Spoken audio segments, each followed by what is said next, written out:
দুনিয়ার কোনো কিছু হাসিল হয়ে যাওয়া এটা সফলতা নয়। একজন মুমিন মুসলিমের মর্যাদা আল্লাহর কাছে, এক পাল্লায় যদি একজন মুমিন মুসলিমকে রাখেন, আরেক পাল্লায় পুরো পৃথিবীকে রাখেন।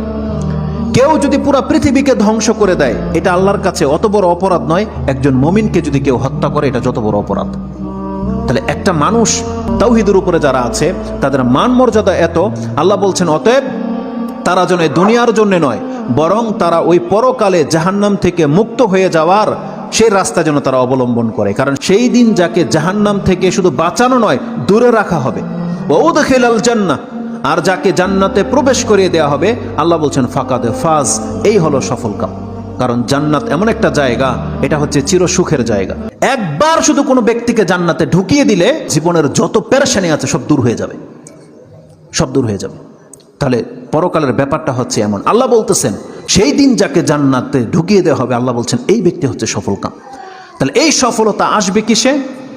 একমাত্র আপনার ঈমান, তাওহীদ। আপনি আল্লাহকে মেনে নিয়েছেন, আল্লাহর বান্দা, আপনি আল্লাহর সাথে শিরিক করেন না, এমন প্রত্যেকটা ব্যক্তি সেই জান্নাত সে পাবেই পাবে। এটা আল্লাহ ওয়াদা করেছে।